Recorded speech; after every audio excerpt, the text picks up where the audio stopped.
Thank you for attending today's panel discussion, Moving Past Politics and Perfect Victims, How California Fails Survivors. A little bit of housekeeping before we get started out of respect for our panelists. Please make sure your phones are on silent. And at the end of the panel discussion, there will be boxed lunches for you to eat outside of this room. My name is Lee LaChapelle. I'm the Associate Director of Survivor Advocacy with the Coalition to Abolish Slavery and Trafficking. We're one of the nation's oldest and largest human trafficking service providers, and a proud co-sponsor of a bill I will tell you more about in a moment.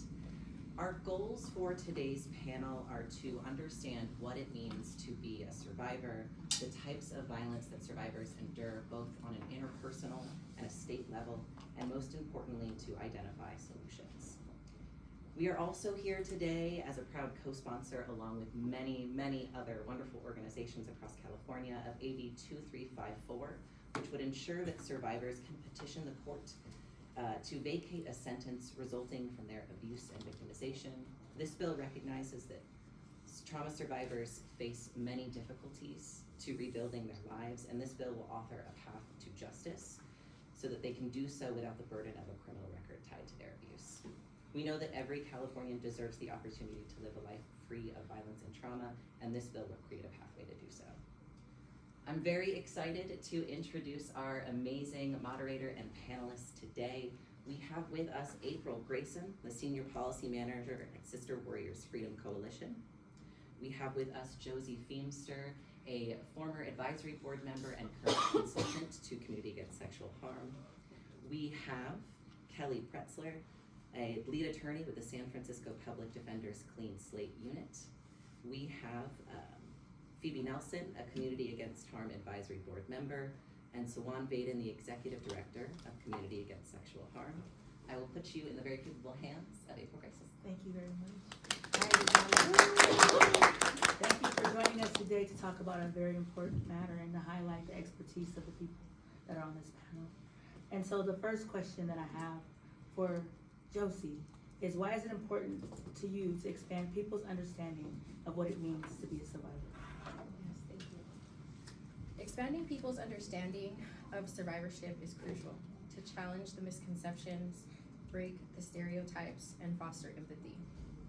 It allows for a more inclusive and supportive environment for survivors, acknowledging the diversity of their experiences and the complex challenges that they face beyond their initial victimization.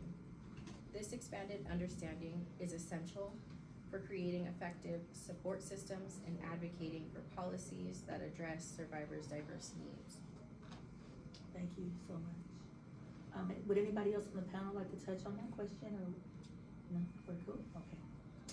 So, Sawan, what do you wish people would understand about the experience of survivors?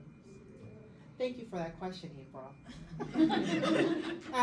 Yeah, so I think that Josie had mentioned something about misconceptions, right? People tend to believe certain things of what they've seen on TV shows or listen in movies, that people who are survivors of exploitation or trafficking, that this was a choice, that this is something that they chose to do, that this was a lifestyle that they wanted to live, when in fact, when looking at systems and environments that they grow up in, they face many vulnerabilities that make this a choice. When we look at choice, though, we have, let's say, someone that is living in poverty and are experiencing abuse as children, and then someone comes to them and says, this is another thing that you can do, and there's opportunity for you to earn money. Looking at those two choices, which is the less of both evils, right? Which has less harm in that situation.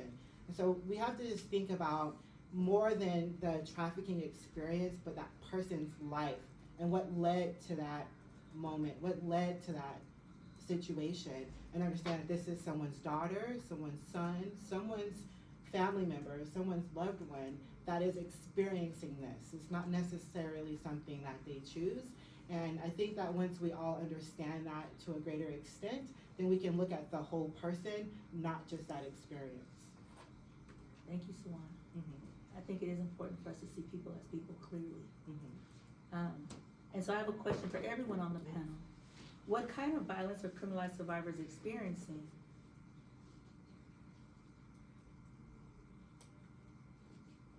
Was that the end of the question? Yeah, it's Oh. short. Quick, we only got an hour. So yeah, what kind of violence do we see criminalized survivors experiencing? So I can kind of speak to state violence that happens. So, you know, the goal of our work in the Clean Slate Unit, especially in this area, is to make sure that survivors are not re-traumatized every time they apply for a job or a license or housing or something like that. So the effects of having gone through this do not end when they're released from jail or when they finish probation, anything like that. This is something that unfortunately right now continues with you for the rest of your life. I represented someone who had a 50-year-old, that's 50-year-old drug conviction. She had retired from her job where she had been promoted multiple times, had a successful career, and when she retired, she wanted to work with at-risk youth. She wasn't able to do that because she had been trafficked and forced to engage and got this one conviction on her record. So that shouldn't happen. The state shouldn't be continuing to punish survivors for the rest of their lives. Would anybody else like to speak on other types of state violence they might have seen people experience?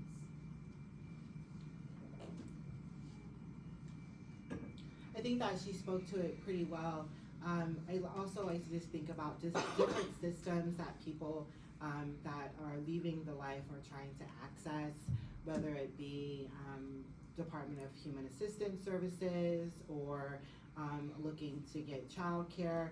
Different barriers could come up for them as they're seeking employment and different things. And so just looking at the whole system as it is, it's not necessarily set up for survivors, for victims of trafficking, and often can cause more harm. When we're just thinking about violence as it is, women and men experience all kinds of violence while being trafficked, which can often lead to them going to prison or committing other crimes because they're being forced to do all of these things that they wouldn't have necessarily done. And so there's lots of violence that happens, and for a lot of the women that come to our center, we have an employment program, and we're trying to remove all of these barriers that come up for them, whether it's driving without a license because they were forced to drive, different violations that they have in multiple counties, that it just takes so long to get those things removed, and so many resources that they need just to start over. And so, you know, thankfully we're able to secure funding to help people remove those barriers, but everyone doesn't have access to cash. And so it's just all kinds of things, all kinds of different things that come up from being in that life that they need help with to remove those barriers to regain stability in society. Thank you so much. I have another question for everyone on the panel. How are survivors funneled into the criminal legal systems? What are the ways that we see survivors enter into the system that could have been prevented so that they didn't have to have charges on their record or have to experience jail or prison? I know for me, I was looked at as a victim, so I got that sentence reduced, and I was able to go through cash and you know, explore the things that they have for me.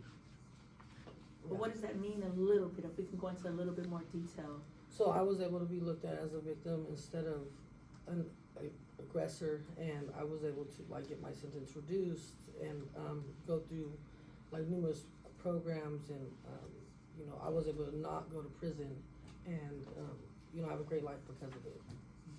Thank you. And so I want to ask another piece of that. How often are we seeing people avoid jail like Phoebe? How often are we seeing people seeing clearly and able to access community services? I will say from my experience, I had a very different experience than Phoebe. And so many years ago, I was looked as a criminal versus as a victim. In fact, I didn't even see myself as a victim. And so I was treated as a criminal. I was convicted of charges that really should not have been mine. And today, I'm working with my attorneys with Justice at Last, who are helping me with vacatur. And one of my 3 charges so far has been vacated, and very grateful for that, because my life has been very challenging to navigate. We've talked about several different things here: accessing housing, having to disclose to each and every employment agency every time I apply for a job, every time I apply for a house to rent.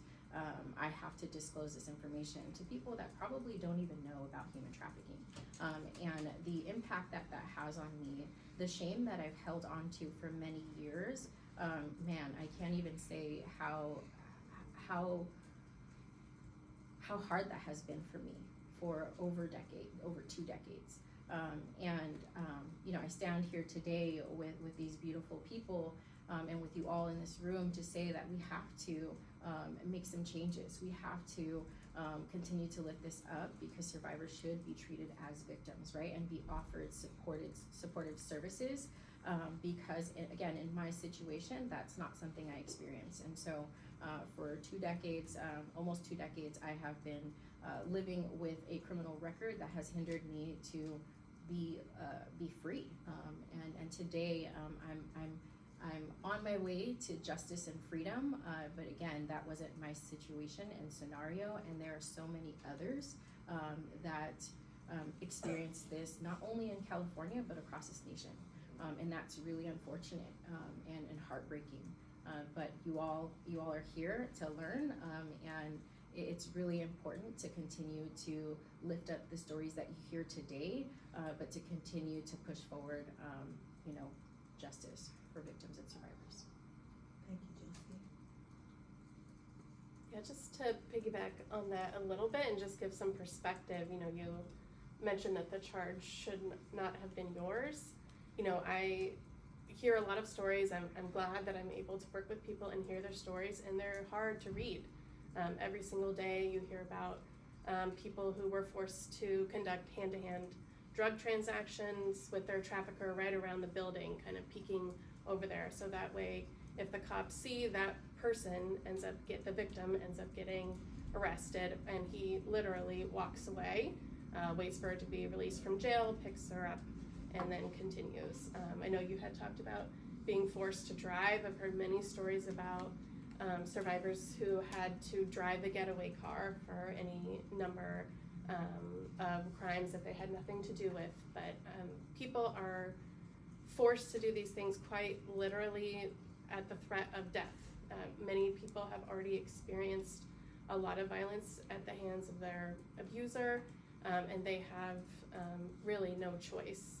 You also talked about, you know, people sometimes coming from the foster care system, and I've represented a lot of people who, when they met this person, who might be an older person who has all of these promises about, oh, you'll have a place to live and you'll have clothes and this, that, and the other, sometimes that's the first time that they have been given those assurances in their lives. So just to kind of give some perspective about how we get there. Oftentimes we see survivors as one way, and so I wonder if we could kind of like touch on other ways that survivors are exploited, so that they or other ways of exploitation, because people only hear human trafficking. There's survival sakes. There's so many things that people have to endure while they're living out in these communities that force them to do other things as well. So I wonder if somebody on this panel, or I'm asking somebody on this panel, to kind of touch on the other forms of exploitation that people experience. Yes, Sawad. Yeah. I'm calling on you. I was trying to step back. I'm trying to give that some good thought, because I just don't want to be talking and just saying anything. Other forms of exploitation, I think, can include, being forced to labor, right? We don't always make that connection, but often the women or whomever is being trafficked is forced to babysit, or forced to clean, or forced to do any number of things. Often the people who are involved in the trafficking can be a whole family that is involved in this one person being trafficked, and so forced to do all kinds of things, whether that's drug smuggling or driving across state lines or being the abuser or aggressor themselves. So we're currently working with a young lady that was in a trafficking situation. She's only 22 years old, and she has to register as a sex offender because she was being forced to be the bottom, right? And was named as the trafficker, as one of the traffickers. And so she was sentenced, and now she has to register as a sex offender, which is preventing her from doing tons of things and she's 22. She's so young, and so us trying to help her navigate the system and navigate different things of trying to live a life. Housing is almost impossible for her. She can't get HUD housing. She can't get into any of our survivor coordinated entry housing. It's just so many barriers that are put up for her because of the role that she had to play, not wanted to play, not chose to play, but the role she had to play because her trafficker made her do it. And so when we're thinking about different types of exploitation and different types of abuse that happen in those scenarios, anything is possible. I mean, maybe someone else can give an example of other types of exploitation, but though all things are possible when controlled by someone that's making you do things. Basically, whatever they can think of, if they believe you're possible of doing it, you're gonna do it. Right. I mean, even to add a little bit, the recruitment piece, right? So bottoms or other victims are forced to recruit other victims to be exploited, and so oftentimes that can lead to them being convicted as, the trafficker, and so it's a really harsh reality, and it's hard to really understand why that happens, and the impact that it has on a victim. So when a victim is being charged as such, right, as a trafficker, and then you go to a program like CASH and you're like, well, I was convicted as this person, but I know what I experienced. And so what the world is saying is something completely different from what they experience and feel. And so that can be really challenging, and I think through therapy and supportive services really can help navigate through those emotional pieces. And I just want to add too, a lot of times, or oftentimes, we see people not identified as victims at all. Right. And then come to a place like CASH because they were referred there, and then being told while they're there, oh, you are a victim, and we need to address and assess this victimization that you have experienced. So we see that often, and we see people coming to court or coming to these situations where they can't say, hey, I'm being victimized, so they can't speak for themselves. And so they are looked at as a perpetrator. They are looked at as a person who is doing this horrible thing when in all actuality there's a person behind them that people can't see, who they will not say that this is the person, and they will never self-identify. And so it's really important for the courts and for the advocates and for the judges to see people clearly so that they can see that it's not hard to see a victimized person.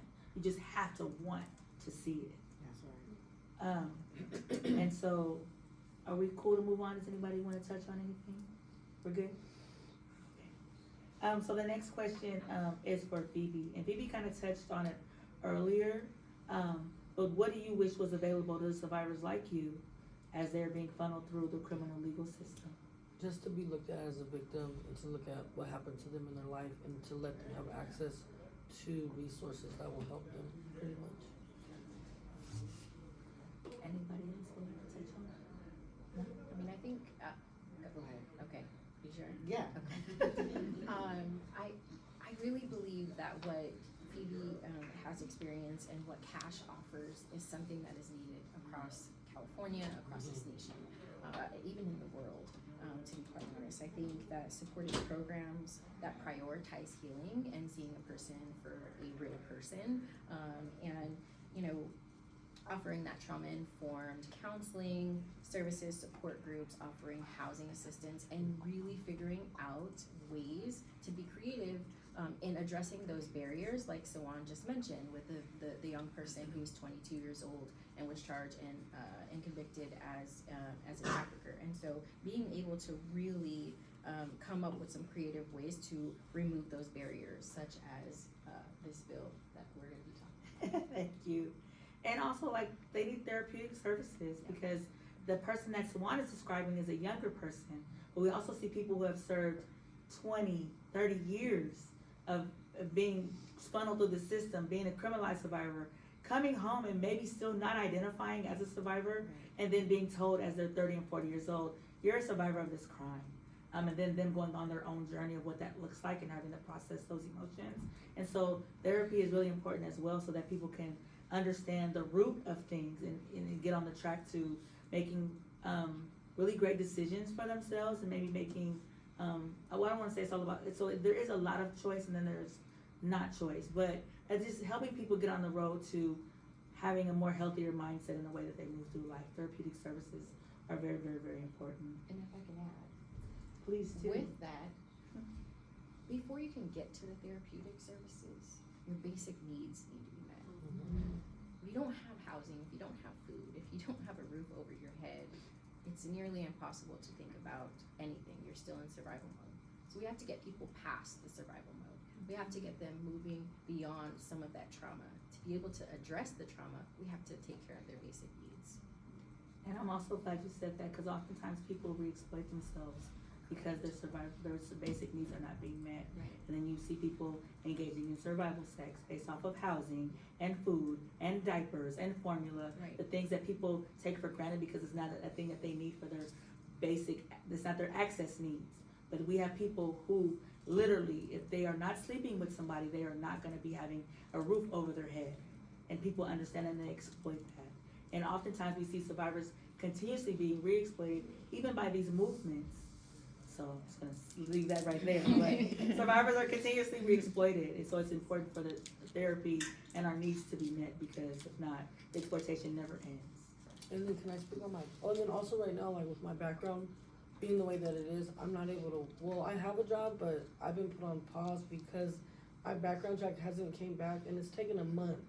And tomorrow will be the 10th day that it's supposed to come back, but I think that's part of the criminal system that's messing me up a little bit too.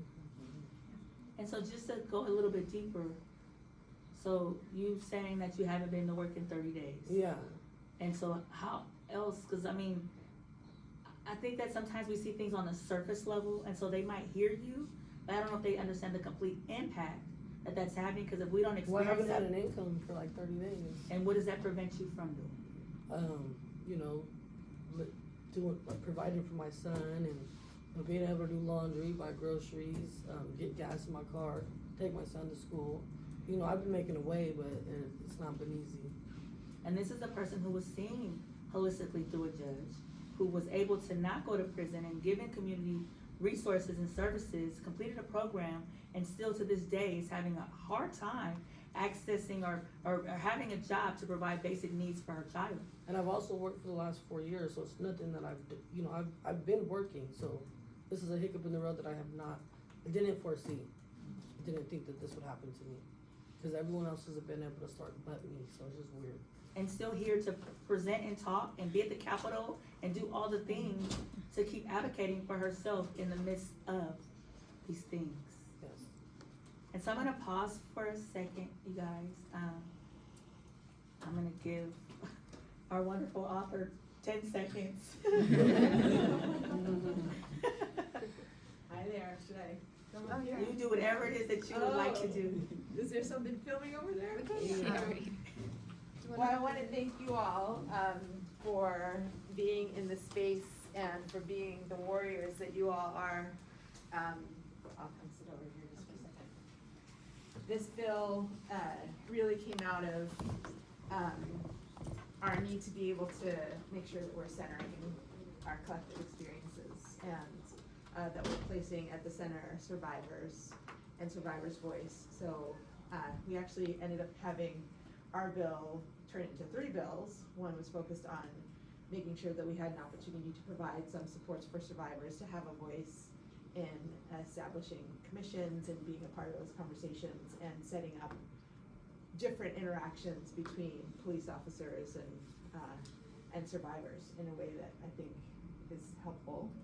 It's a small step in the right direction.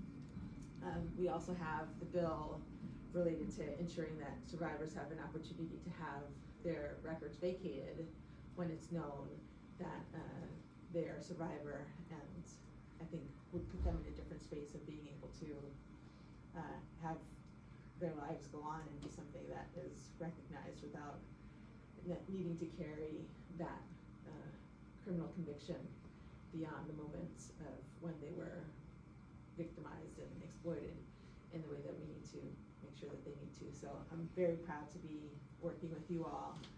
I worked really hard as a legislator to make sure that what we created in this legislation came from your voices and came from things that we spent time understanding were critical issues and needs for you. It's a very, very hard time in the legislature right now to center the experience of survivors who have also been justice involved. And it's unfortunate that that's the case, but it is what it is. And so I wanted to make sure that with any legislation that I carried, being a representative that has East 14th Street in Oakland and San Antonio, where I see women and people every single day who are struggling, that those experiences are brought into this state house and that we fight in a different way together. So I'm really thankful for the work that you all are doing, and that we've been able to create some space for your voices to be heard in a different way. So I want to thank you. And I'll just share this little story. Last weekend there was in Oakland, I attended a rally put on by Tribe in the middle of East 14th Street in the San Antonio district, and there was a group of students from Oakland Tech High School who were part of the public health academy in their school. Two of the students had done a survey around how to be able to deal with sex trafficking and exploitation in their neighborhoods, because in their schools, because they have to walk through that experience every single day on their way to school. And they did a survey of their fellow students, and these students, middle schoolers, high schoolers, talked about how what they wanted most to feel safe was being able to have a class to avoid being sexually exploited. They wanted to use their precious learning time, their precious educational time, to just make sure that they could feel safe and make sure that they weren't going to be picked up and put into a life of trauma, because that's what they see every single day going to school. And that's not okay for our babies. So you all are frontliners who are really pushing forward a different experience, and this is a step in the right direction. I just want to acknowledge that it is just a step and that we have a lot more work to do, but you also have my absolute commitment that I will continue to fight with you every single day, for you, with you every single day, to make sure that the experience of survivors can be something that is different than it is now. So thank you.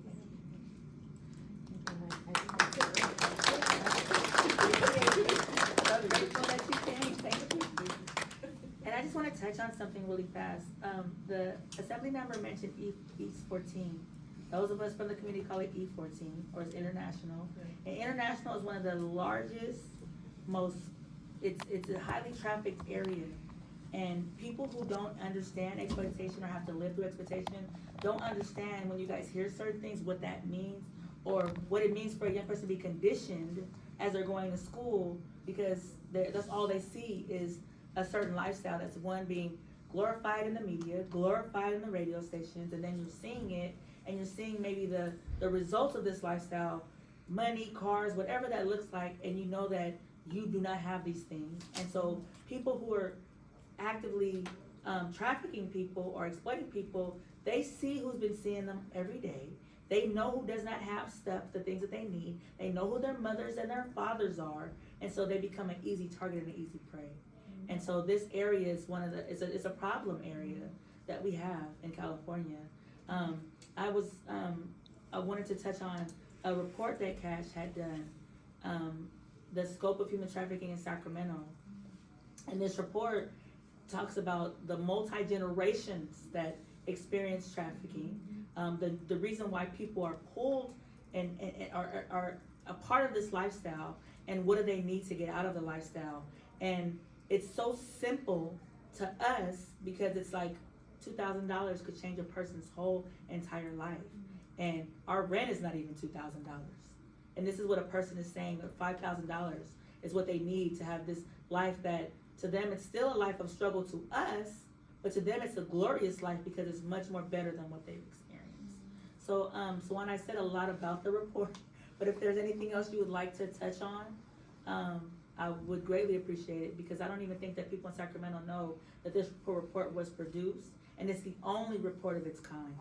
Yeah, so in 2022, we finalized the report that estimated the scope of trafficking in Sacramento, and the data was pulled from 2015 through 2020, and what we found is that 13,079 individuals had been trafficked in Sacramento, and there's who were identified, and there is an estimated 11.2 times more people who go unidentified, and that's alarming, right? We also did in-person interviews with a little over 200 people, I believe is the number, and we interviewed generations, mothers, children came in with their mothers that had been exploited, and we interviewed men and women and that had experienced trafficking in Sacramento between that time. And what we found is that a lot of them didn't know about services that were available. A lot of them had lived this life their entire life. We interviewed a woman that was 65, and her whole life had been just that. It was one of the hardest interviews I'd ever done. Her whole life, that's all she knew from a child growing up. And she's in Sacramento, living in Sacramento, from Sacramento, without any resources or a way out. And it's just the impact that study had, not only on myself, but on Cash as a whole, really changed our perspective on how we serve people, to really focus on that whole person and her generations. Like touching one generation at a time, really ensuring that people are treated wholly, whether that's medical, mental health, housing, children daycare. We have parenting classes. We really reach into the family to see what we can do and seek funding to give to the family. Like April said, $5,000 can change a whole family. For some of us, $5,000 is like 2 mortgage payments, right? But for this person, it could change everything. It can pay off some of their debt. It can ensure that their kid gets into this school. It can give them transportation. It can change their lives. And so really understanding that this is a generational approach, and that it takes more than just us saying that we have to do it, make a difference. We have to be the difference. We have to do things. We have to be active, because it's impacting one family, and then it goes down to her children, and then their children, and then so on. And how do we break it right there with that family and create change? Thank you so much.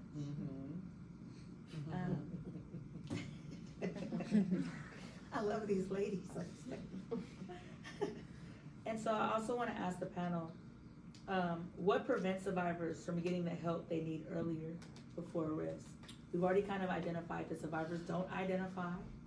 And so what do we see as barriers to people getting some of the help they need? Just not knowing, like you said, not knowing you're being trafficked. So you're not gonna reach out for those resources. I can even say just trust the police. You know, people have been groomed their whole life that the police are not safe. We see often that when the police come out, especially to Black and brown communities, somebody is going to jail. It might be her. She might be the person that's going to jail. Somebody might end up dead. We see people dying all the time based off of police responding to something, and not necessarily mediating. And so people don't call the police because the police has not been a safe call for people from Black and brown communities. I think fear of retaliation from their abuser, their trafficker, other victims even, that can be pinned against other victims, and that retaliation. I think lack of awareness, that has been mentioned already. I think the stigma and the shame I think that burden is a huge one that weighs heavy on victims and survivors. I can definitely relate to that. The stigma around it, reaching out means that I was actually a victim. But I will say, in my scenario, there weren't many services and support in place. In fact, trafficking wasn't, there weren't many laws or trainings that we have today. All the trainings that I've attended over the past maybe 5 years didn't even exist. Services and support didn't exist for people like me back when I was being trafficked. I think the trauma bonding as well with their trafficker, with other victims even, that bonding, that trauma bond is a significant one that is hard to break. Without support, without supportive services like cash, it's nearly impossible. And then if they're still in that survival mode and things are not being addressed, like their basic needs, it could be very impossible to break that and to reach out for help. Thank you, Josie. Would anybody else like to touch on this before we move on? So one always looks like there's something like there at the top brewing, but I'm gonna go on to the next. Step back. So I would like to ask a question of Kelly, who has been patiently sitting at this table. AB 2354 would allow all survivors to apply for vacatur relief. Why is AB 2354 important for serving survivors? Yeah, so this bill builds upon a law that already exists. Unfortunately, there are a lot of really nonsensical limits to the law as it is written now. So I think the biggest thing that this does is kind of make it more make sense in that all survivors, regardless of their situation, regardless of what they were charged with, regardless of the date of their last arrest, will be able to get this type of vacatur relief. I won't bore you guys with the ins and outs of the expungement law, but just to make it clear, an expungement does not remove something from your record. So this vacatur bill means that people are able to have the confidence to go out in the world, to apply for housing, to apply for employment, and know that absolutely no employer, no agency is going to be able to see what they have been through. That they're not going to have to explain what they have been through to try and keep a job offer. Sometimes a job that they already started, pending their background check. So I think that part is really, really important. Also, just to build upon what we've heard here, I think a lot of people who have been through situations like this are looking for jobs to help other people. Unfortunately, those jobs tend to be the ones that have the highest level of background checks for many reasons. They're considered to be vulnerable populations that people are trying to serve. And so even if you were to get a traditional expungement, everything on there, even if you were not convicted, that can be considered by an employer. So I think it's really important to realize that this is the relief that will actually change people's lives. We heard about other bills that are coming up to try and maybe train police better to understand what is going on for survivors when they encounter them, and hopefully that will decrease the number of people who are arrested and convicted. But we have to deal with the history of this happening. I talked about the person with the 50-year-old conviction.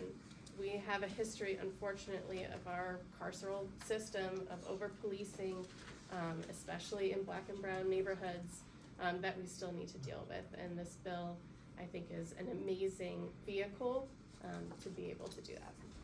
Thank you. I also want to mention something as well, kind of personal, and I said I wasn't going to do this, but my case is 26 years old.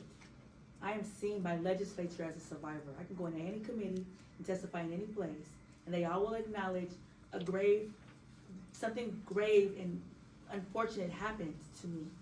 But because I cannot apply for a vacatur, I am still not seen as a victim or allowed to be get the things that survivors and victims receive in California because of the charges that I have. Although everybody can attest that this should not have happened to me. And so that's the thing as well with 2354. Survivors will be seen as survivors, even though their charges might not say that they are survivors. And I think that's one of the biggest things. To me, it's not about the vacatur. It's about you finally acknowledging that what happened to me should not have happened to me, and the state should have done better. I have another question for you, Kelly. There are a number of bills that increase penalties for domestic violence, human trafficking, and interpersonal violence that are pending in the legislature. What are your thoughts on them focusing so much on penalties after the harm has occurred? Yeah, so I think this approach is pretty misguided. I think that, the research shows that incarceration is not really a deterrent for a lot of people, and incarceration does not even begin to get to the root causes of what is going on, either, on behalf of the people who are trafficking other people and the people who are being trafficked. So these increased penalties are not going to result in safer communities. All it's going to do is fill our jails. It's going to be very expensive for the state as well. I think that our state funds are much better used on bills like this, on bills that might train police and other agencies to identify survivors and make sure that they are not funneled into the criminal legal system. We have tried punishment for a long, long time, and it's not working, and we need to get smarter about how we're dealing with this behavior. And we need to see people clearly. We're not seeing people clearly. Mm-hmm. And so this question is for Swan or Josie.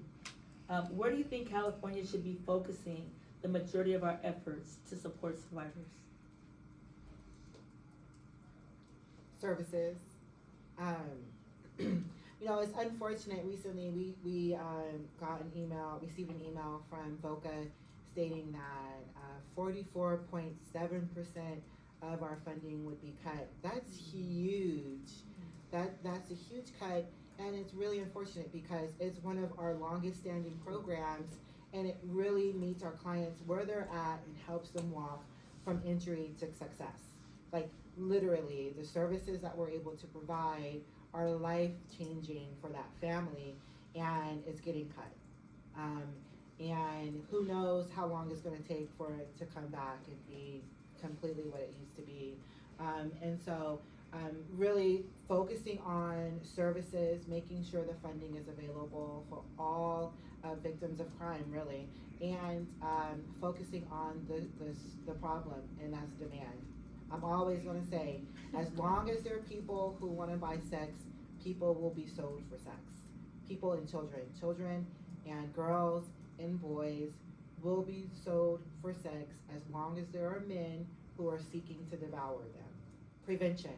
How do we prevent children from being exploited? How do we prevent people from growing up and buying sex? How do we prevent people from growing up and selling sex and being traffickers? Like prevention, services, demand.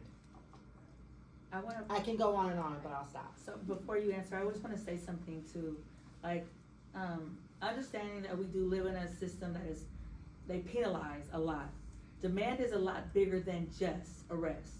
Demand is making sure that the areas that are highly trafficked areas have better lighting. Yep. Why targeting, like wondering why people can buy and sell in a Walmart parking lot. Like why is this area able to produce? Why are the store owners not? So I hear Sawan and I understand Sawan's perspective about arrest, but demand is way bigger than arrest. Demand is understanding the area, the demographic, and the whys of how it's able to happen in this area as well, and how do we prevent areas from being trafficking areas. So it means we're holding our communities accountable to store owners and our communities accountable to areas. In addition to. And also one more thing, Sawan, can you say the acronym for VOCA? Because they might not know what VOCA is. Victims of crime. Victims of Crime Act. Government funding. Government funding through California Office of Emergency Services, Victims of Crime Act. Thank you. Mm-hmm. And so now Josie. Yeah, no, I was just gonna add, I think addressing systemic inequities things such as poverty, racism, sexism, and lack of access to affordable housing. I think that's a huge thing in California. We all know the rent continues to go up, and many families cannot afford to pay their rent. And that's truly unfortunate. I think the alternatives to incarceration programs are critical to victims and survivors. I think also the comprehensive supportive services, therapeutic services, prevention programs, and culturally competent resources. The reality is many times there are agencies across the state, across this nation, that offer services but don't really look like the people that they're serving. And that is an issue, and it's really hard. It's not to say that, all people can't help people, but the reality is it's a form of connection that I think people really need. I think also, for our immigrant folks, our indigenous populations, our LGBTQ plus IA populations, we need more services that are culturally competent to each of these different populations. So focusing more on that. Thank you so much. And so I want to thank the whole panel for bringing their hopeful selves today and their expertise to this room. I want to thank everybody for joining us this morning. Please grab a box lunch as you exit. And Tawan, Josie, and Kelly are available for press interviewing following this event, and that can take place outside of this room.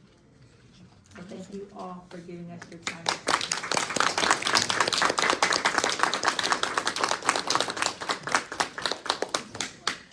And now y'all can have lunch. Well, Josie wants to say one more thing. Sorry, y'all. If that's okay, I Pause just for the thought of it. sandwich. One thing that I wrote and I was thinking about, I think one of the things that we need to mention is to the survivors and victims that are waiting for this bill's passage. We stand with you in your fight against freedom and justice. You deserve it, and we'll continue to advocate. And you are not alone, and together we will overcome. Thank you. Y'all have a call to action as well. I mean, there's a lot more that I could say. So thank you, everybody. Please have lunch and enjoy the rest of your day.